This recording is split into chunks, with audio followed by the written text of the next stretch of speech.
मैं डॉक्टर महावीर सिंह मलिक ओमवीर सिंह जी के साथ, क्योंकि इस क्षेत्र के प्रगतिशील किसान हैं ओमवीर सिंह जी, और दूसरे किसान भी इनसे प्रेरणा लेते हैं। खेती के क्षेत्र में चाहे वो जैविक खेती हो या प्राकृतिक खेती हो, उस खेती में भी ये बढ़ चढ़ कर दूसरे किसानों के लिए एक उदाहरण पेश किए हुए हैं।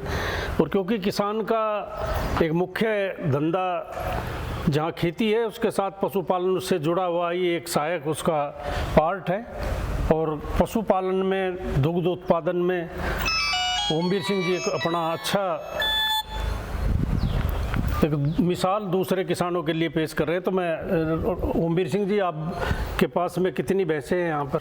मेरे पास अब फिलहाल 10 भैंसें हैं, ये 10 गायें हैं, जिसमें 5 देसी गायें, 6 ये दोगली गायें हैं साहिवाल में। हाँ, अब अच्छी बात है, क्योंकि देसी नस्ल के ऊपर अपना पूरा जोर भी है और प्राकृतिक खेती तो निर्भर भी देसी गायों के ऊपर ही करती है, क्योंकि हमारे पूर्वज भी देसी गाय रखा करते थे और उसी से ही बिना रासायनिक खादों के वो खेती किया करते थे। तो एक अच्छा है, एक बहुत ही अच्छा आपने दूसरे लोगों के लिए एक तरह का उदाहरण पेश किया है, क्योंकि जहाँ प्राकृतिक खेती को बढ़ावा दे रहे हैं, तो इसके साथ दूध के क्षेत्र में भी, क्योंकि किसान यदि दूध उत्पादन भी साथ साथ करेगा तो उसकी आमदनी अपने आप ही बढ़ेगी। तो कितना औसत उत्पादन आपका औसत दुग्ध उत्पादन भैंसों से होता है, कितना गायों से? गाय से हो जाता है जी हमारे एक टाइम में 40 लीटर, और भैंसों से 80-60 किलो दूध हम दोनों टाइम में दे देते हैं। अच्छा, भाव क्या मिल जाता है आपको? हमें अब फिलहाल 80 के लगभग मिलता है, गाय का तो 75 भी 60 भी, जो देसी गाय हैं उनका। वैसे एक अच्छी बात है कि आप केवल इसके साथ साथ जी हमारा घी का प्रोडक्ट बहुत अच्छा है। देसी घी के लिए काफ़ी लोग दूर दूर से दवाइयों के लिए, खाने के लिए देसी गाय का घी मांगते हैं और हम उन्हें देते हैं और बड़े खुश होते हैं। हाँ, ओमवीर सिंह जी, कई बार कृषि मेलों में भी आपको देखा है कि आपके घी की मांग भी रहती है, उसी के साथ देसी घी के लड्डू भी आपके बड़े प्रसिद्ध हैं। हाँ जी, हाँ जी। तो लोग बड़ा चाहकर उन्हें खाते हैं, पसंद भी करते हैं। तो ये एक अच्छा वो भी है, क्योंकि किसान यदि अपने उत्पाद को दूसरे उत्पादों में बदलकर जिसकी मांग हो बाजार में उसे पेश करेगा, तो उसकी अपने आप ही आमदनी बढ़ेगी। जी हाँ। दुगना नहीं बल्कि चौगुनी आमदनी तक भी किसान भाई उससे कर सकते हैं सर। तो देखा है कि आपके परिवारों से महिलाएं भी लड्डू बनाने में या दूसरे जो इसके प्रोडक्ट तैयार करते हैं उसमें बड़ा मदद करते हैं। तो सारा परिवार मिलकर एक तरह का लघु उद्योग सा ही आपने खेती को बना दिया है। बिल्कुल जी।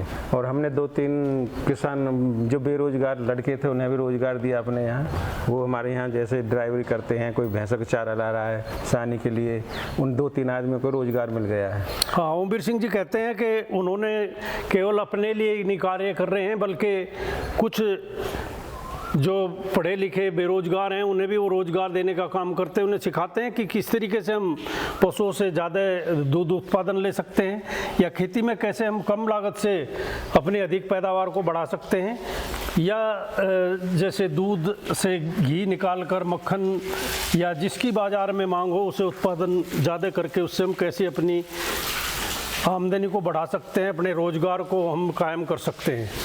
तो ओमवीर जी, आप ये बताएं कि आपने पीछे प्राकृतिक खेती के बारे में भी देसी गाय से जीवामृत तैयार किया था, क्या किसी खेत में उसे प्रयोग किया है? हाँ जी, अब मैंने पहले गेहूं में किया था, उसमें वो काफ़ी अच्छे रिजल्ट थे, और अब मैंने मूंग में किया है। और मूंग में मुझे एक सबसे अलग जो देखने को मिला है, जिस पर हम जीवामृत का प्रयोग करते हैं, उस खेत को रोज़ नहीं खाते बिल्कुल भी। देखो कितनी अच्छी बात है कि रोज़ एक बड़ी समस्या है। हाँ। जिसे नीलगाय कहते हैं आम भाषा में, और जिसमें उन्होंने जीवामृत का इस्तेमाल किया, तो उनका अपना तजुर्बा है कि नीलगाय उस खेत को, उस फसल पर आक्रमण नहीं करती है। एक अच्छी बात है। इसी के साथ जीवामृत का इस्तेमाल करके उन्होंने रासायनिक खादों को अपने कुछ खेतों में पूरे तरीके से तिलांजलि दे दी है, और आगे उनका इरादा है कि वो अपनी सारी खेती को प्राकृतिक रूप से ही करेंगे, जो देसी गाय के ऊपर, देसी गाय के गोबर और गोमूत्र पर, तथा जो किसान के यहाँ पैदा होता है गुड़ या किसी भी दाल का आटा, उससे जीवामृत या घन जीवामृत तैयार करेंगे, या बीजामृत तैयार करके अपनी फसलों का उत्पादन बढ़ाएंगे। बहुत ही अच्छी जानकारी आपने दी और हम ये अपेक्षा करेंगे कि आगे दूसरे हमारे जो नए किसान हैं, जो युवा किसान हैं, वो भी आपसे प्रेरणा लें। धन्यवाद। ओमवीर सिंह जी, आपने डेयरी के बारे में तो काफ़ी विस्तार से बताया, खेती के बारे में भी काफ़ी जानकारी ली। आपके यहाँ पर हम देखते हैं आपका जो सब्जी बिक्री केंद्र और आपका कार्यालय भी है ये, तो इसमें कई तरह की शील्ड भी आपने यहाँ पर दिखाई दे रहे हैं। कई जगह से आपको स्मृति चिन्ह पुरस्कार के रूप में आपको मिले हैं। तो इससे लगता है कि आप, चाहे वो कृषि विभाग हो, चाहे वो बागवानी विभाग हो, सब में आपकी काफ़ी अच्छी सराहना की जाती है और दूसरे किसान आपसे प्रेरणा ले रहे हैं। तो आप जैसे देसी घी के बारे में आप बता रहे थे, तो ये देसी घी आपका अपना तैयार किया हुआ? हाँ जी, हाँ जी।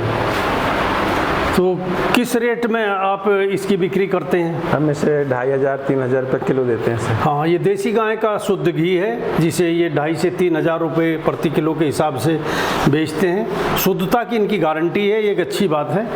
और उसी के साथ ये देसी घी के लड्डू भी तैयार करते हैं। तो ये लड्डू आप अपने घी से ही बनाते हैं? अपने घी से बनाते हैं सर। तो तकनीक क्या है इस लड्डू के बनाने की, ताकि दूसरे लोग भी कुछ सीखें इससे? किस तरीके से क्या करते हैं इसमें हमारी जो पुत्र वधू बनाती है सर। अच्छा, तो इसमें क्या आटा डाला जाता है? आटा है, गोंद है, काजू है, किशमिश है। अच्छा, काजू, किशमिश, गोंद, गोला और देसी घी। बहुत ही अच्छा है, बड़ा स्वादिष्ट लगता है और इसकी देखा है मेलों में इसकी मांग भी काफ़ी रहती है। धन्यवाद है आपका। आपने एक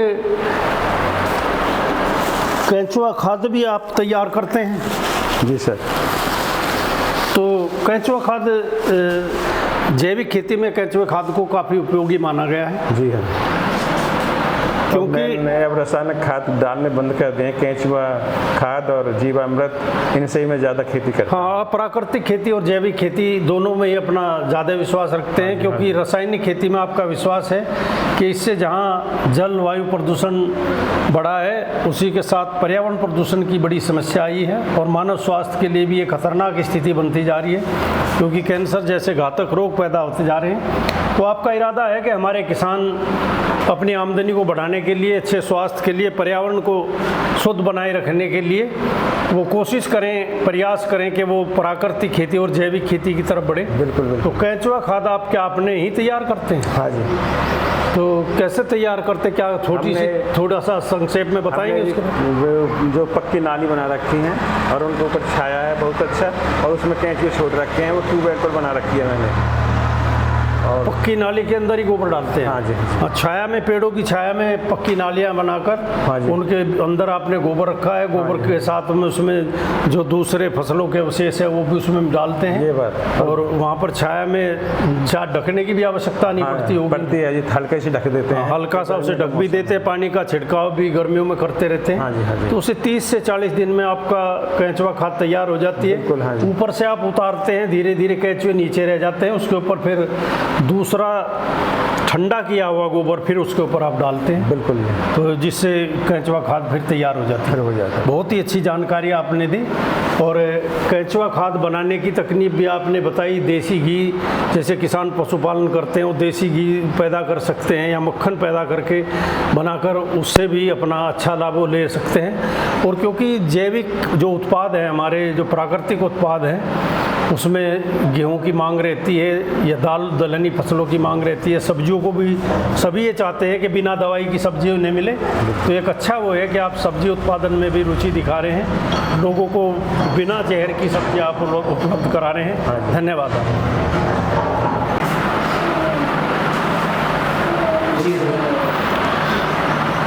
ओमवीर जी, आपने प्राकृतिक खेती को अपनाया है और उसमें दलहनी फसलों में इस बार समर मूंग की पैदावार की है। गर्मियों की मूंग आपने लगाई है और उसमें आपने भी बताया कि जहाँ आपने जीवामृत का इस्तेमाल किया है वहाँ पर नीलगाय रोज से भी वहाँ पर नुकसान नहीं होता है। एक अच्छी बात है।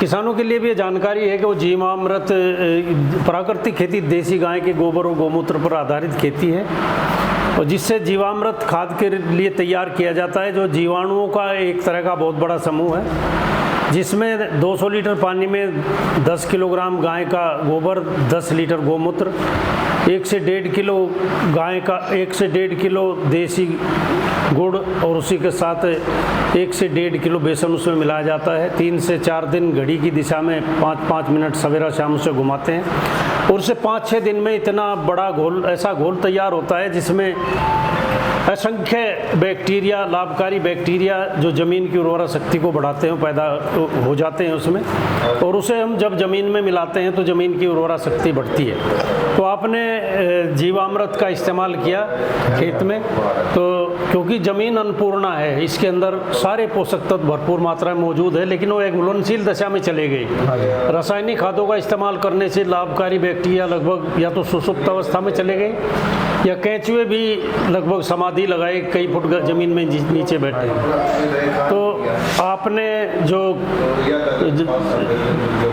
जीवामृत लगाया, तो पहले पड़ेवा के समय जीवामृत आपने मूंग में लगाया। हाँ, जीवामृत से पड़ेवा आपने की, उसके बाद फिर आपने मूंग की बिजाई की और बीजामृत से आपने यानी 5 किलो गोबर, 5 किलो गोमूत्र और 20 लीटर पानी में मिलाकर उसमें 250 ग्राम चूना आपने मिलाया, उससे बीज को उपचारित किया, यानी बीज उपचारित करके आपने बीज अमृत से बीज उपचारित करके बीज की बिजाई की। इससे आपका जमाव अच्छा है, बहुत अच्छा है। हाँ, जमाव भी इससे अच्छा होता है और इसी के साथ जड़ गलन जैसी बीमारियों से भी फसलों का उससे बचाव रहा। इसके बाद फिर आपने, क्योंकि मूंग में तो पानी 2-3 की मुश्किल से आवश्यकता होती है, तो आपने 2 बार जीवामृत का उसमें इस्तेमाल किया है। हर पानी के साथ में जीवामृत को लगाया। कीड़े और बीमारियों से बचने के लिए आपने जीवामृत को छानकर 10 लीटर जीवामृत ये पहली बार में आपने छिड़काव किया और 20 लीटर जीवामृत 200 लीटर पानी में मिलाकर प्रति एकड़ के हिसाब से फिर आपने छिड़काव किया। तो आज आपकी मूंग जैसे हमने देखी थी तो उसमें बड़ी अच्छी फलियां हैं और बहुत ही अच्छा उसमें, और क्योंकि सभी ये पसंद करते हैं कि हम ऐसी दाल लें जिसमें किसी रसायन का इस्तेमाल ना हुआ, किसी जहरीले पदार्थ का इस्तेमाल ना हुआ, तो लोग आपकी मूंग की पहले ही सुनने में आ रहा है कि एडवांस बुकिंग कर रहे हैं कि इतनी मूंग हमें दी जाए। ये राष्ट्र हित का काम है कि हम जहर मुक्त खेती करके एक नई दिशा दें।